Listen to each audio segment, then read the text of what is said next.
The day of Hope Logan's wedding should have been radiant, an ending and a beginning braided together in soft light.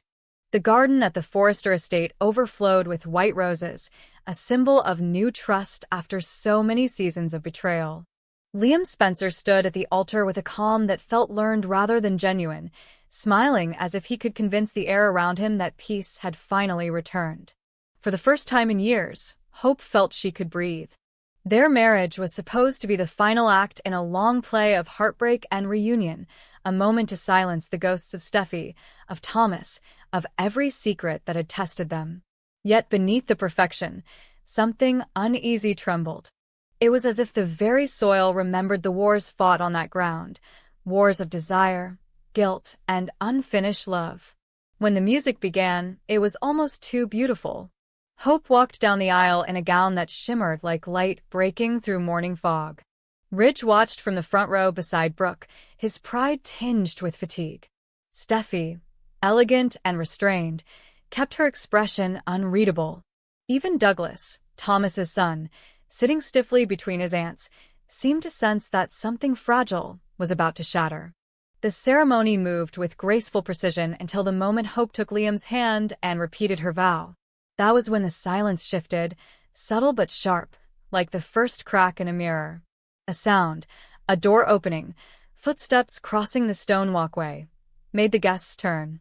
And there he was, Thomas Forrester, the ghost that had haunted every chapter of their story, standing at the edge of the aisle in a dark suit, his expression unreadable. The air seemed to drain from the room. For months, Thomas had vanished without explanation, abandoning Forrester Creations, his family, even his son. Rumors had swirled, rehab, exile, scandal, but no one had known the truth. Now, his return was not just unexpected, it was apocalyptic. He did not speak at first. He simply looked at Hope, then at Liam, as though taking in the sight of what he had lost and what he had returned to destroy. The priest hesitated, the guests whispered, but Thomas raised a hand. "I'm sorry to interrupt," he said, his voice low but cutting through the stillness. "But I can't let this happen, not until the truth about Luna is heard." The name fell like a stone into water. Luna Nozawa, the woman whose death months earlier had already fractured the fragile peace between the Forresters and the Spencers. Her passing had been written off as a tragedy, another cruel chapter in a family saga built on obsession and lies. But hearing her name from Thomas's mouth turned the wedding into a trial. Hope froze. Liam's hand tightened on hers, but she barely felt it. "What are you talking about?" Brooke demanded, rising from her seat. Thomas's gaze swept the crowd, his calm unnatural, almost rehearsed. "I have proof," he said, "that Luna's death wasn't what it seemed, and that she left behind something, someone, that changes everything." The murmurs became a wave. Ridge stepped forward, fury and disbelief warring across his face. "Thomas, this is neither the time nor the place." But Thomas didn't flinch. "It's exactly the time," he said, "because the woman you're about to call family helped bury the truth." The chaos that followed felt dreamlike. Hope's bouquet slipped from her hand, petals scattered like white ash. Liam tried to pull her back toward the altar, but she stood rooted, eyes fixed on Thomas. He reached into his jacket and pulled out a small envelope, weathered, folded, heavy with time. "Luna sent this to me before she disappeared," he said quietly. "She knew she was being followed. She knew she couldn't trust anyone. Not the Spencers, not the Forresters. She told me she had something to protect, something that could destroy everyone who had lied to her." He placed the envelope on the altar, as if offering evidence to an unseen judge. "She had a child," he said. The words fractured the room. Brooke gasped. Steffi's composure cracked. Hope turned to him, her face pale, her lips trembling. "That's impossible," she whispered. But Thomas only shook his head. "No, it isn't. And you know it. Because that child is alive, and someone here has been hiding it." What followed was confusion, so deep it bordered on hysteria. Guests whispered names, theories, denials. Liam demanded that Thomas explain himself, but Thomas refused to name the father. Not yet, he said. None till I know who killed Luna or why. His eyes flicked toward Bill Spencer, who sat rigid, his jaw clenched, every muscle in his face betraying guilt he refused to show. Bill had been one of the last people to see Luna alive, or so the report said. Now, the suggestion that she had been murdered, and that a child had been hidden, tore through the air like fire. The wedding ended in silence, the guests dispersing into a haze of rumor and fear. Hope stayed behind, standing in the wreckage of her perfect day, her veil trembling in the wind. When she finally looked up, Thomas was gone. Only the envelope remained. Inside, she found a letter written in Luna's looping hand, its ink smudged but legible. If you're reading this, it means the truth is close. I loved him, and they couldn't forgive that. Protect the child.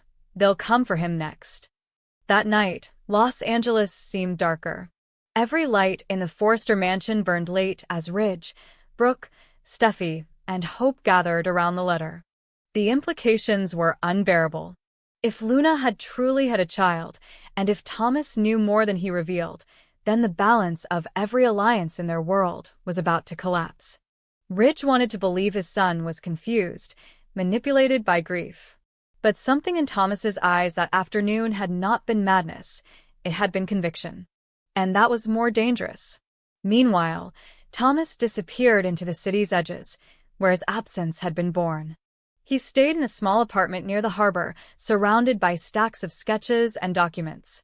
On his desk lay photographs, Luna, smiling faintly, Luna, with a baby whose face was blurred. He had spent months tracing every lead, chasing whispers that led nowhere. Until one night, a woman appeared at his door, a woman with Luna's eyes but a stranger's name. She handed him a drive, said nothing, and left. On it were medical records, falsified birth certificates, and a trail of payments linking Luna's disappearance to both the Spencer Foundation and Forrester Creations Charitable Trust. The deeper he looked, the clearer it became.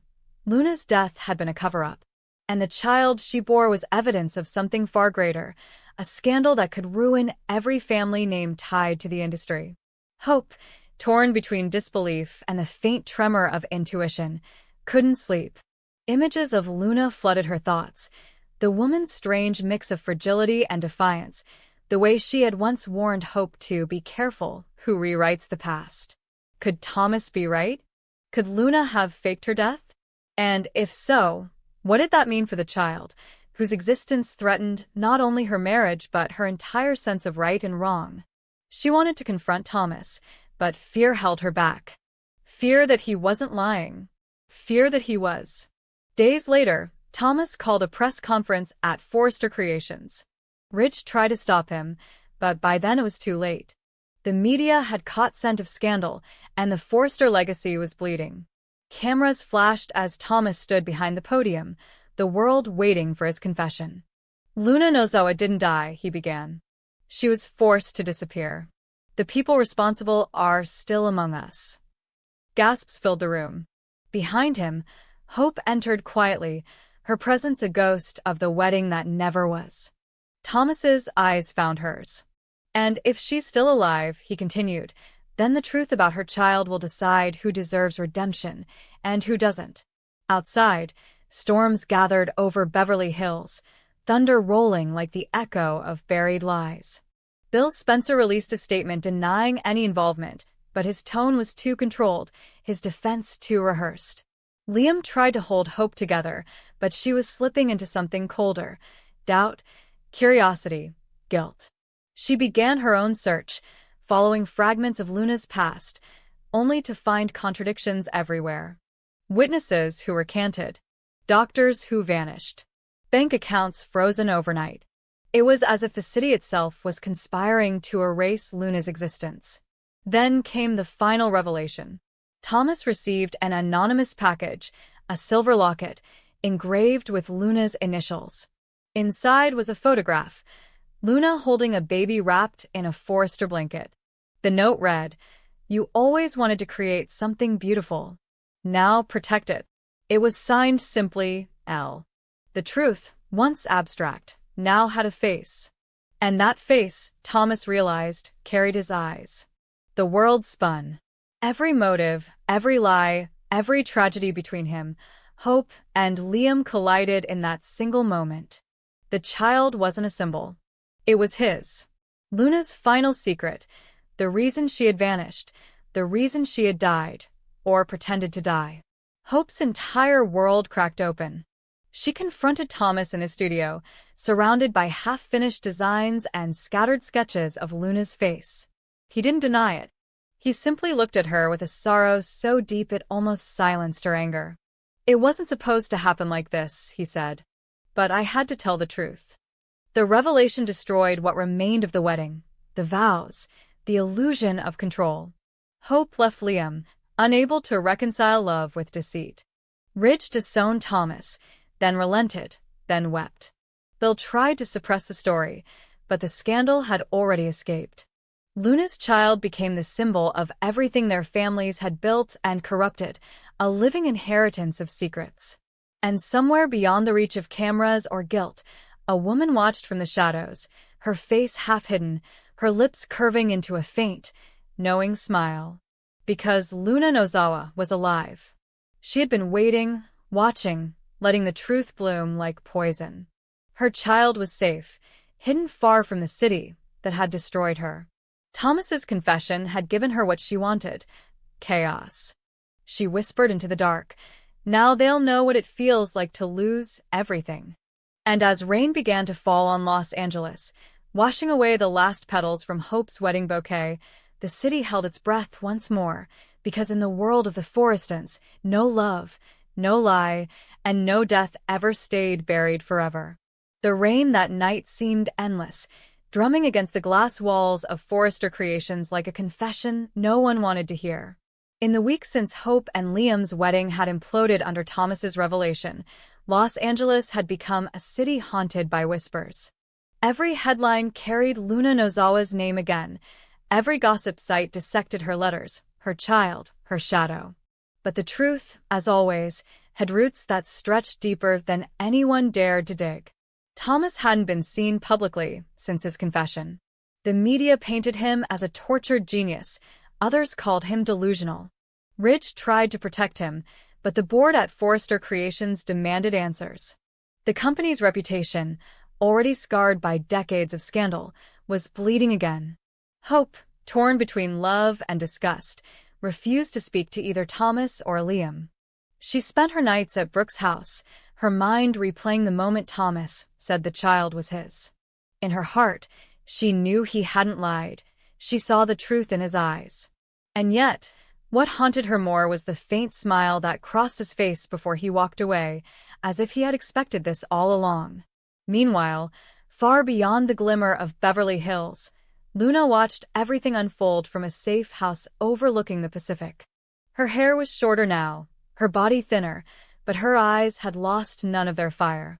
The television flickered before her, showing a press conference where Bill Spencer vowed to seek justice for the lies that have hurt his family. She almost laughed. Bill had been part of the lie from the beginning. His silence had been as deadly as his influence. When she turned off the TV, she heard a soft coo from the corner. The baby stirred in his crib, his tiny fist curling in sleep. Luna brushed a hand through his hair, whispering, "It's almost over, my love. They'll all see soon." Back in the city, Hope's unraveling was quiet but steady. She wandered into Thomas's old design studio one night, the place heavy with the smell of fabric and memory. On the table lay sketches of wedding gowns, hers among them, but beneath the paper she found something else, a blueprint of the Forrester mansion marked with notes and dates. One date caught her eye.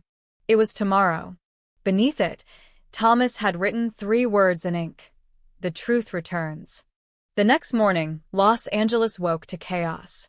Anonymous emails flooded news outlets with footage, bank statements, and hospital records.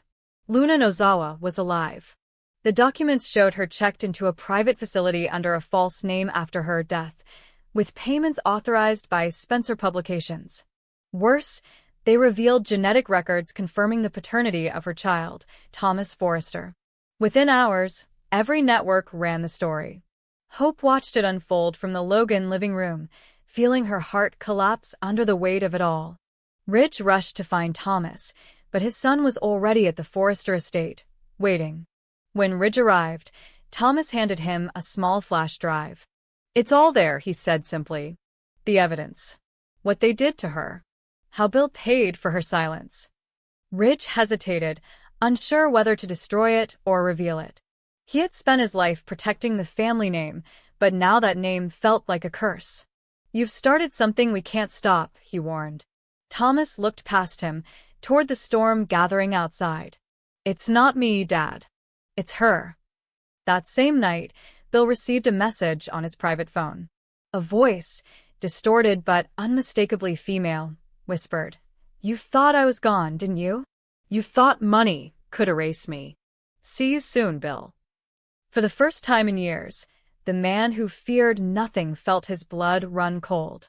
He ordered extra security for Spencer Tower, but deep down, he knew it was useless. Luna was too clever. She always had been.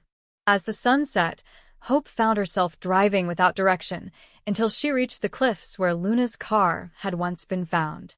The rain had stopped, leaving the world slick and silent. Standing there, she imagined Luna stepping into the darkness that night, not to die, but to begin again. And somewhere in that thought, she felt a strange mix of admiration and terror. The woman who had destroyed her wedding had also rewritten the rules of their world. Back in the city, Thomas received an envelope slipped under his door. Inside was a photograph of Luna standing on a beach, her child in her arms. On the back, she had written, "You told them the truth. Now live with it." He stared at the picture for a long time, then smiled faintly. She was alive, and somehow, that made all the ruin worth it. But peace was short-lived. The next day, Sheila Carter appeared at the Spencer offices, uninvited and unannounced. She carried with her a folder thick with evidence and a smirk that could curdle blood. "I hear Luna's back," she said, her tone almost playful. "And I think you'll find her new friends interesting." Bill tried to have her removed, but Sheila left the folder behind. Inside were photographs, Thomas, Luna, and their child, alongside files connecting Forrester Creations' charitable trust to illegal offshore transfers. It was the final weapon Luna had been saving. By nightfall, the city was in free fall. Forrester Creations' stock plummeted, Spencer Publications faced investigation, and the Logans were dragged into the scandal by association. Hope, numb with exhaustion, confronted Thomas once more. "Was it worth it?" she asked. He didn't answer immediately. "The truth always is," he said finally. "Even when it burns everything down." Meanwhile, Luna stood on the balcony of her hideout, the wind tangling her hair as she watched the headlines roll across her phone. For the first time in years, she felt free, not vindicated, not safe, but free. The world now knew what she had always known, that love and power were never separate, that every promise in Los Angeles came with a price. She turned toward the sleeping child and whispered, "You'll never have to live in their world." But in the distance, a car approached up the long coastal road, its headlights cutting through the fog. Luna's expression shifted from calm to alert. She picked up the child, holding him close. When the car stopped, she recognized the figure stepping out. Thomas. He walked toward her slowly, his eyes full of something between regret and relief. "You can't stay hidden forever," he said quietly. She smiled, a small, haunted smile. "Neither can you." The story didn't end with forgiveness. It ended with a choice, to vanish again or to fight. As the waves crashed below and the sky burned red with dawn, Luna and Thomas stood facing each other, two creators of beauty and destruction, bound by a secret that had rewritten every vow ever spoken at the Forrester altar. And in that moment, Los Angeles seemed to hold its breath, waiting for whichever truth would rise next from the wreckage.